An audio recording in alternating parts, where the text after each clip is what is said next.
So China जो है वो just for like foreign language का जो एंट्रेंस एग्जाम होता है दून यूनिवर्सिटी में उसके लिए है, नॉट फॉर कि आपका बी कॉम या और अदर एग्जाम में यहाँ से क्वेश्चन आएंगे। गारंटी ये भी नहीं कि यहाँ से कितने क्वेश्चन देगा। Okay, so let's start. हमने लास्ट टाइम जो पढ़ा था, लास्ट जो क्लास हमारा फिनिश हुआ था, वहां पे हमने डायनेस्टीज के बारे में क्लियर किया था। एंड होपफुली आप में से सबने डायनेस्टीज को अच्छे से पढ़ा होगा बाद में। ऑल्दो पीडीएफ्स अवेलेबल हैं, और जो यूट्यूब पे भी इस लेक्चर को देखेंगे उनसे भी निवेदन है, आपको पीडीएफ चाहिए तो एग्जामट ऑफिशियल ज्वाइन कर लीजिए। तो आपने सबने इन चीजों को फिनिश किया होगा। अभी हम बात करेंगे आज के सेशन में कुछ वॉर के ऊपर। ठीक है, कौन कौन से वॉर हुए थे चाइना में। वैसे आप जानते हैं कि हमने उस दिन भी चर्चा किया था, चाइना के अंदर जैसे सिनो जापानीज वॉर था। ठीक है, सिनो जापानीज वॉर ये सबसे इम्पोर्टेंट क्यों था, क्योंकि जापान चाइना में ही आया और चाइना में आके ही इनको हरा के चला गया था। इसी दौर में आपको याद होगा चाइना के अंदर विमेंस के ऊपर एक स्टोरी आता है जहाँ पे जापानीज सोल्जर्स ने लाखों महिलाओं का रेप किया था। वो उसी दौर की कहानी है, सिनो जापानीज वॉर का जो कंडीशन था उसी दौर का है वो। तो कई बार उसके बारे में एक क्वेश्चन पूछता है, मैं खैर मुझे अभी याद नहीं आ रहा है, लेकिन मैं उसका नाम जो है वो ड्रॉप कर दूंगा एग्जाम ऑफिशियल में। वो किसी एक इंसिडेंट के नाम से जाना जाता है। ठीक है,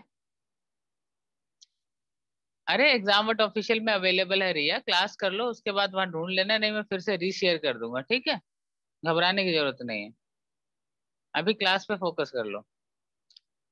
अभी देखिए यहाँ पे फर्स्ट ऑफ वॉर की हम बात करते हैं तो ये एंग्लो चाइनीज वॉर जो था ये कब हुआ था, 1839 टू 1842 के बीच में हुआ था।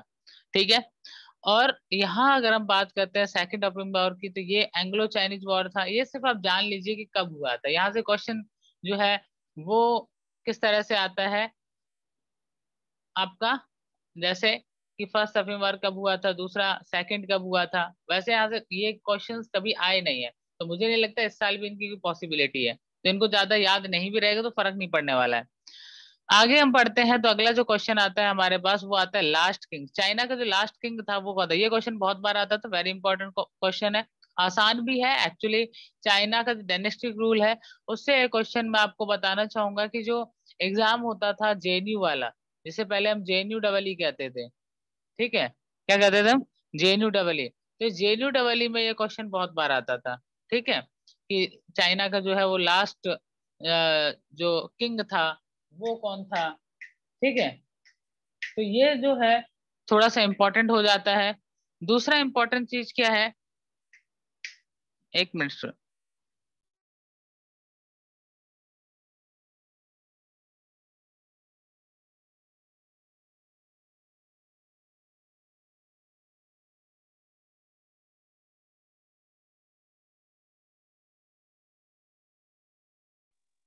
हाँ, तो यहाँ से जो मैं आपको बता रहा था कि जो क्वेश्चन है वो कई बार पूछा जाता है कि लास्ट जो यहाँ का किंग था वो कौन था, तो पुई था। उसके अलावा अगर हम बात करें रिपब्लिक ऑफ चाइना की बात करें तो रिपब्लिक ऑफ चाइना रहा 1912 टू 1949। अब 1912 से लेके 1949 तक तो रिपब्लिक ऑफ चाइना था, लेकिन इसके बाद जो बनता है वो बनता है पीपल्स रिपब्लिक ऑफ चाइना, जो कि फर्स्ट अक्टूबर 1949 को बना था। ठीक है, कब बना था, 1 अक्टूबर 1949 को। आगे हम बात करते हैं 1950 की। तो 1950 में चाइना जो है इसने कोरियन वॉर जो है चाइना इंटरफेस इन कोरियन वॉर। अब ये यहाँ पे 1950 में क्या किया इसने, नॉर्थ कोरिया को सपोर्ट किया था। कोरिया का मैं थोड़ा वॉर बता देता हूँ, यहाँ से क्वेश्चन आ जाता है, एक बेसिक क्वेश्चन आता है। एक्चुअली में क्या हुआ था कि 1950 टू 1953, लेकिन इससे पहले थोड़ा और मैं पीछे जाऊंगा। मैं आपको ले चलता हूँ 1910 से लेकर 1945 के बीच में। 1910 से 1945 के बीच में जो कोरिया था, आपको पता होगा कि जो कोरिया है हमारा, नॉर्थ कोरिया और साउथ कोरिया, ये कोरियन पेनिनसुला का हिस्सा है। किसका हिस्सा है, कोरियन पेनिनसुला का। ठीक है, कोरियन पेनिनसुला का हिस्सा है। और ये कोरियन पेनिनसुला जो है ये एक्चुअली में दो हिस्सों में बट गया था 1945 के बाद। जब 1910 से लेके 1945 यहाँ पे क्या रहा, जापान का रूल रहा था।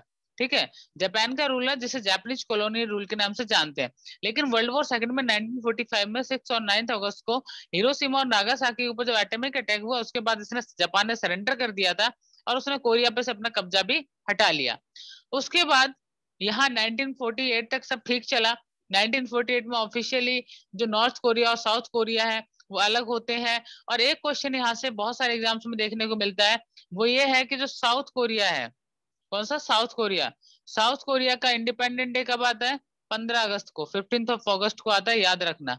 एक बार ये क्वेश्चन पूछा गया था, जेएनयू के एग्जाम में था, लेकिन और भी कई ऐसे एग्जाम है जिनमें ये कोरिया से रिलेटेड ये डेट है ना जो, ये पूछ ली जाती है, क्योंकि 15 अगस्त को हमारा भी होता है और इनका भी होता है। तो ये कोरियन पेनिनसुला का हिस्सा था। 1948 में जैसे ही अलग हो गए, अब 1950 में दुनिया की दो कंट्री ऐसी हैं जिनको कभी भी चैन नहीं पड़ता है। एक चाइना हो गया, एक रशिया हो गया। इनको कुछ ना कुछ करना रहता है, आज भी करते रहते हैं ये। ठीक है। तो यूएस, इसे कहते हैं यूएसएसआर। इसे हम क्या कहते थे उस टाइम में हम कहते थे यूएसएसआर। ठीक है। ये होता था यूएसएसआर, कौन सा, रशिया वाला पार्ट। अब इन्होंने क्या किया कि नॉर्थ कोरिया को थोड़ा मोटिवेट किया युद्ध करने के लिए। और नॉर्थ कोरिया ने 1950 में, 1950 से लेके 1953 तक ये वॉर चला था। इस 1950 में इस पे क्या कर दिया, अटैक कर दिया। नॉर्थ कोरिया को पीछे से सपोर्ट कौन कर रहा था? दो कंट्री, रशिया और चाइना। तो ये यही वही हमने अभी पढ़ा कि 1950 में चाइना ने क्या किया था, कोरियन वॉर, चाइना इंटरफेस किया था कोरियन वॉर में, किसकी तरफ से? नॉर्थ कोरिया की तरफ से, नॉर्थ कोरिया की तरफ से शामिल हुआ था उसमें। ठीक है। यहां से क्वेश्चन आ सकता है, याद रखिएगा। 1950 जो है वो तिब्बत पार्ट बन गया रिपब्लिक, यानी तिब्बत को इसने हथिया लिया 1950 में। चाइना जो है उसने वर्ल्ड ट्रेड ऑर्गेनाइजेशन ज्वाइन किया दिसंबर 2001 में। अब वर्ल्ड ट्रेड ऑर्गेनाइजेशन से क्वेश्चन बताता हूँ आपको, क्वेश्चन किस तरह का आ सकता है वर्ल्ड ट्रेड ऑर्गेनाइजेशन का, क्योंकि ये बेसिक इंफॉर्मेशन है, यहाँ से क्वेश्चन आना कोई बड़ी बात नहीं है। आपको पता होगा एक GATT करके था, गेट, गेट करके एक सोसाइटी होता था। यहाँ से क्वेश्चन कौन सा आता है? पहला क्वेश्चन ये आता है कि वर्ल्ड ट्रेड ऑर्गेनाइजेशन का फॉर्मेशन कब हुआ था। तो ईयर पूछता है। ईयर कोई बता सकता है वर्ल्ड ट्रेड ऑर्गेनाइजेशन का फॉर्मेशन कब हुआ था? कोई भी बता सकता है? वर्ल्ड ट्रेड ऑर्गेनाइजेशन का जो स्टैब्लिशमेंट है वो कब हुआ था? किसी को नहीं पता? चलिए मैं बता देता हूँ। मेरा निवेदन ये है कि सो मत जाइएगा, ठीक है। वैसे 11 बजने वाले हैं, लेकिन फिर भी संडे है तो 1995 में इसका फॉर्मेशन हुआ था। और ये पहले WTO नहीं होता था, क्या होता था? गैट होता था, general agreement trade and trade, इस तरह से ये एक टैरिफ एंड ट्रेड करके था, general agreement trade and tariff करके। ओके। तो ये जो गेट था ये चेंज होता है WTO में, कब होता है? 1995 में। तो एक क्वेश्चन तो यहाँ से ये आ जाता है। उसके अलावा दूसरा जो आगे हम पढ़ने वाले हैं, इसमें आता है कि 1 जनवरी 1912 Republic of China establish and end of the dynasty rule. अब मैंने अभी थोड़ी देर पहले बात की थी कि जो पुई थे, पुई यहाँ का क्या था, लास्ट राजा था। यानी कि यहाँ 1912 में जो रिपब्लिक ऑफ चाइना है ये किस रिपब्लिक ऑफ चाइना बनता है, और इसके साथ साथ डायनेस्टी रूल जो है वो खत्म हो जाता है यहाँ पे। ठीक है। अब यहाँ पे इस सारे की सारी कहानी में सबसे इंपॉर्टेंट रोल प्ले किया है एक बंदा था जिसका नाम था डॉक्टर सुन यात सेन। सुन यात सेन फर्स्ट प्रेसिडेंट था। और खासकर हम कहें कि जो KMT पार्टी था यहाँ का, ये नेशनलिस्ट पार्टी जो था, ये प्रेसिडेंट था उस रिपब्लिक ऑफ चाइना का। ठीक है। तो रिपब्लिक ऑफ चाइना मतलब 1912 में जो रिपब्लिक ऑफ चाइना बना, उसका फर्स्ट प्रेसिडेंट बना, ना कि 1949 वाले उसका 1949 वाले में कौन था? चेयरमैन था माओ जेडोंग। ठीक है, माओ जेडोंग जो माओ था वो था। लेकिन सुन यात सेन को फादर ऑफ चाइना भी कहा जाता है, याद रखिएगा, बहुत इंपॉर्टेंट नाम है सुन यात सेन। इसी ने एक कैंपेन चलाया था जो कि डायनेस्टी रूल के खिलाफ, और उसके बाद डायनेस्टी रूल चाइना में खत्म हुआ और यहाँ पे रिपब्लिक ऑफ चाइना बना। क्लियर है ये? यस और नो कमेंट कर सकते हैं, यूट्यूब पे देख रहे होंगे वो भी। आगे बात करते हैं हम। द प्रेसिडेंसी जो थी इनकी, युआन सिकाई जो था, ये क्या था, जनरल की जो हम कहें कि फॉर्मर किंग जनरल था। तो ये प्रेसिडेंसी बाद में उसको दे दी गई, यानी कि जो राष्ट्रपति का पद है उसको सौंप दिया गया था। After the death of yuan सिकाई, गवर्नर सीट जो है पेकिंग यानी कि मॉडर्न चाइना में चली गई। 1920 में क्या हुआ कि जो केएमटी था, ठीक है, कॉमिंटेंग जो पार्टी था, ये चियांग काई शेक के अंडर रीयूनिफाई किया गया कंट्री को, ठीक है। और यहाँ पे होता है आपका सेकंड सिनो जापानीज वॉर। अब ये देखिए, एक तो 80s में हुआ था, फिर ये सेकंड सिनो जापानीज वॉर हुआ, जो कि वर्ल्ड वॉर का पार्ट था, वर्ल्ड वॉर सेकंड में, ठीक है। अब वर्ल्ड वॉर सेकंड में ये एक पार्ट हुआ था। इसके अलावा एक जो यहाँ पे जो क्वेश्चन आ सकता है आपका, वो मोस्टली कहाँ से पूछेगा, ये आपका केएमटी वाला पूछ सकता है। और यहाँ से मैं बता देता हूँ आपको कौन कौन से पार्ट इंपॉर्टेंट है क्वेश्चन के, जैसे डॉक्टर सुनियात सेन साहब से पूछ सकता है, कोई बड़ी बात नहीं है, ठीक है। तो ये 3 से 4 पॉइंट ऐसे हैं जिनके बारे में आप जान सकते हैं, अदरवाइज और कोई ऐसा पॉइंट नहीं है जिसके बारे में आपको जानने की आवश्यकता है। क्लियर है? Got it my point?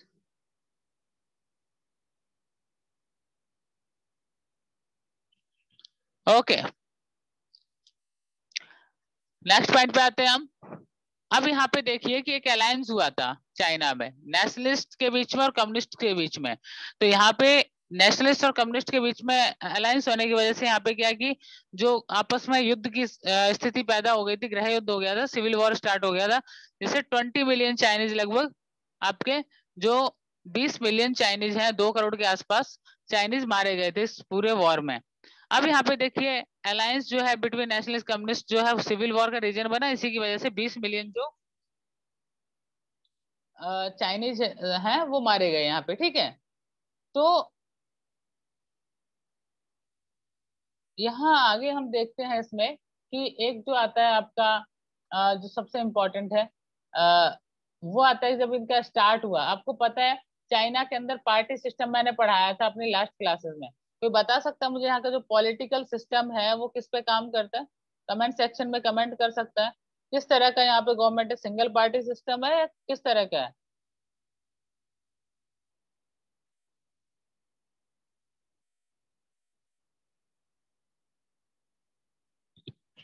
Single party system है कैसा, मैं ये जानना चाह रहा हूँ।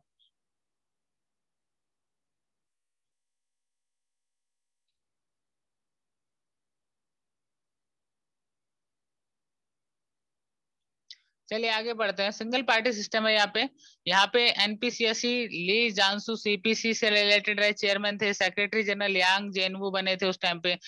अब यहाँ पे देखिए पार्लियामेंट के हिसाब से देखते हैं। पार्लियामेंट जो है National People's Congress upper house है।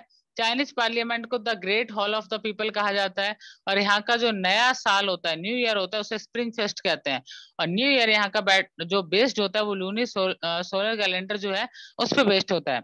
मैं अभी थोड़ी देर पहले बात कर रहा था कि जापानीज सोल्जर्स के द्वारा, जापानीज लोगों के द्वारा चाइना में एक बहुत बड़ा जो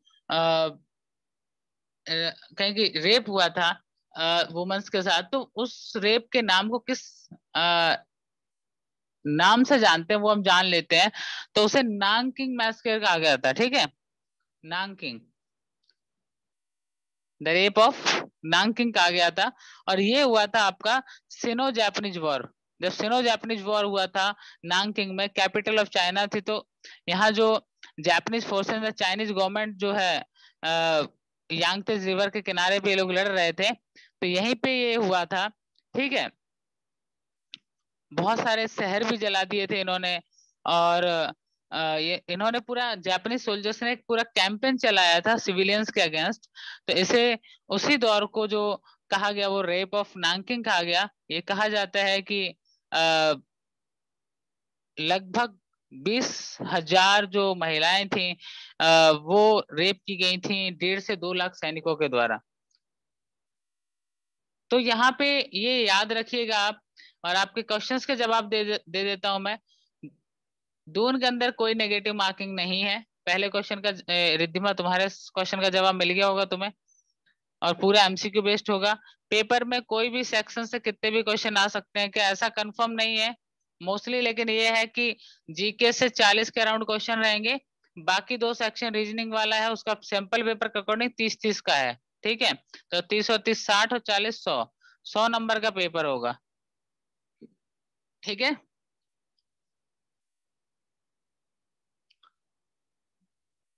चलिए आगे देखते हैं हम। और जो क्वेश्चंस हैं और जो पॉइंट है रिलेटेड टू चाइनीज हिस्ट्री, तो यहाँ पे कुछ नोबेल प्राइज जीते इन्होंने, किस किस फील्ड में जीते। वैसे जेएनयू के एग्जाम में तो आते थे, लेकिन मुझे नहीं लगता कि दून के एग्जाम में यहाँ से क्वेश्चन आएगा, लेकिन पढ़ना जरूरी है। यान यांग चेनिंग, ठीक है, physics 1957। Tsung Dao Lee, physics 1957। Samuel C C Ting, physics 1976। Yuan T Lee, chemistry 1986। Lu Xiao, शांति का नोबेल प्राइज 2010 में। Mo Yan 2012 literature. Tu You 2015। Steven Chu, physics 1997। ठीक है। आपका डेनियल सी सुई 1998 physics. Gao Xingjian, literature, Nobel for peace, Nobel for literature 2000। अब यहाँ पे देखिए, जब विक्ट्री हो गई चाइनीज सिविल वॉर के जो after victory in Chinese civil war, तो कम्युनिस्ट पार्टी ऑफ चाइना जो थी, वो सोशलिस्ट लेड किया गया माओ जेडोंग के द्वारा। एंड इन्होंने पूरा जो मेनलैंड ऑफ चाइना था उस पर क्या किया, कब्जा कर लिया। ठीक है, उसके उस पर क्या कर लिया इन्होंने, कब्जा कर लिया। और उसी की वजह से बाद में इन्होंने क्या किया कि चाइना को अपने हिसाब से चलाया। 1971 में जो रिप्रेजेंटेटिव थे चेंग काई शेक यूएन के, उन्होंने international diplomatic relation recognise organise, तो ये इंपॉर्टेंट नहीं है पॉइंट, इसको छोड़ सकते हो आप। रिलीजन की बात करें तो यहाँ पे ताओइज्म जो है वो एक मेन रिलीजन था, बुद्धिज्म भी था, लेकिन आज यहाँ पे दोनों चीजें जो है वो जीरो हो चुकी हैं, क्योंकि यहाँ पे आज के समय में जो सी जिनपिंग है उसका ये कहना है कि अपने घर के अंदर मेरी फोटो लगाओ। तो बुद्धा वगैरह की फोटोज भी वहां पे, मूर्तियां भी थी वो भी तुड़वा दी गई घरों में। बाकी टूरिस्ट प्लेसेस की जगह बनी हुई है, लेकिन जो भी चीजें हैं अभी बहुत सारी चीजें वहां पे नेगेटिव हो भी रही हैं। तो बुद्धिज्म जो है ये इंट्रोड्यूस हुआ था चाइना में हान डायनेस्टी के दौरान। हान डायनेस्टी जब चाइना में थी, आपको पता है मैंने क्लास में कराया था कि चाइना का लार्जेस्ट एथनिक ग्रुप क्या है? जानते हो चाइना का लार्जेस्ट एथनिक ग्रुप क्या है? Largest ethnic group of China.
अभी आ रहा है?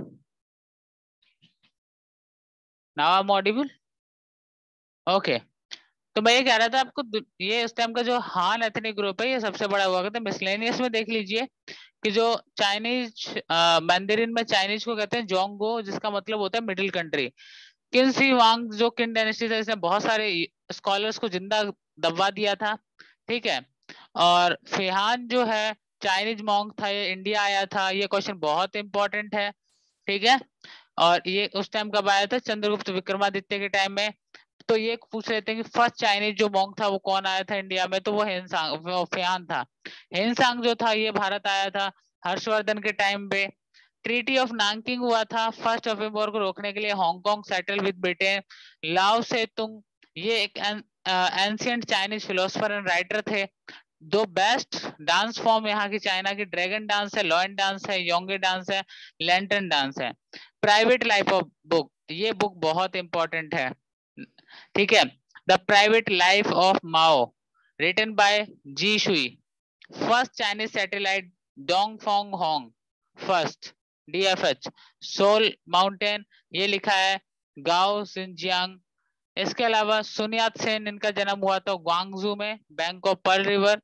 इसके अलावा स्प्रिंग टेम्पल जो है ये बुद्धा का, ये लुशान में है। चाइनीज टी नेम जो है वो ओलोंग पिकॉय है। फेस्टिवल्स की बात करें तो pure brightness day, dragon boat festival, mid autumn festival, double ninth festival. National symbol की बात करें तो यहाँ पे ब्रीफली देख लेते हैं चीजों को। वो ये है कि नेशनल एनिमल जो यहाँ का है वो गेंट पांडा है। नेशनल बर्ड यहाँ का है वो रेड क्राउंड क्रेन है। नेशनल फ्लावर है वो पल्म ब्लॉसम है। नेशनल गेम यहाँ का पिंग पोंग है। नेशनल डिश यहाँ का पिकिंग डक है। नेशनल डांस यहाँ का जो है वो ड्रैगन डांस है, जिसे वुलांग भी कहते हैं। हाईएस्ट सिविलियन अवार्ड बहुत इंपॉर्टेंट क्वेश्चन होता है, कई एग्जाम्स में आता रहा है।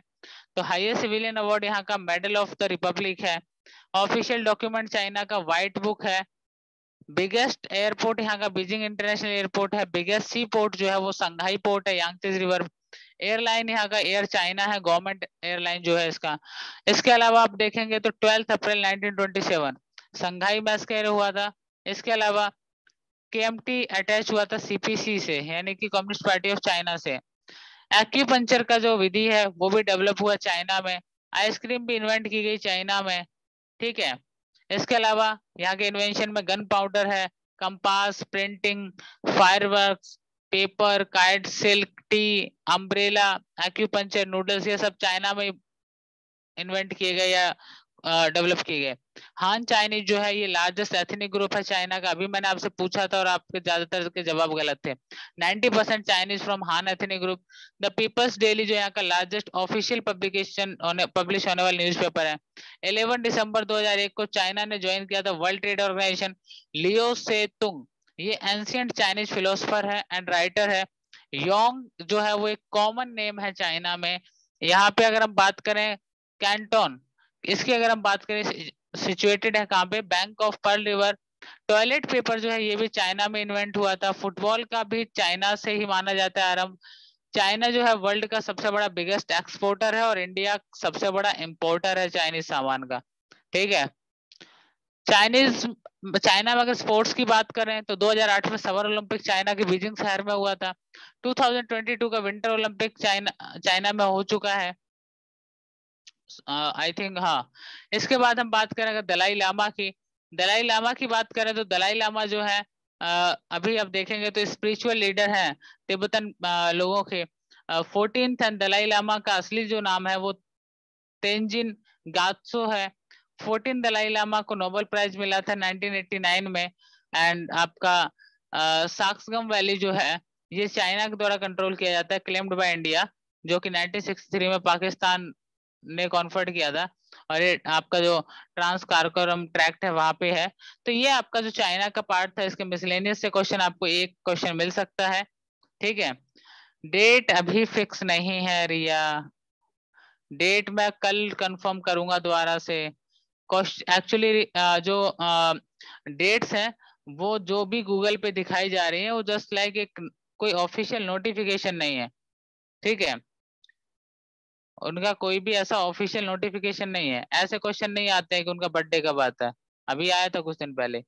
तो यहाँ पे ऑफिशियल नोटिफिकेशन का आपको वेट करना होगा, और ऑफिशियल नोटिफिकेशन जैसे ही आएगा डेफिनेटली मैं नोटिफिकेशन भी आपके साथ शेयर करूंगा और आपको इन्फॉर्म भी करूंगा, ताकि आप लोग मिस ना कर दें अपने एग्जाम्स को, ठीक है। तो घबराइए मत, तैयारी पे फोकस करिए। एग्जाम जब भी होगा आपको इन्फॉर्म कर दिया जाएगा, ठीक है।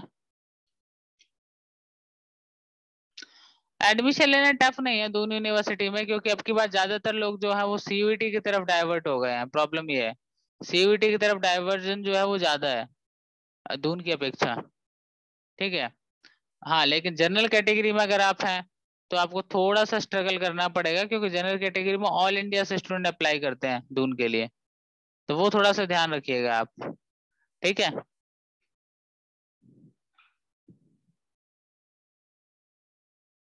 क्या बोलूं? मैं दूसरा लिंक अभी भेजूंगा, लेकिन इसका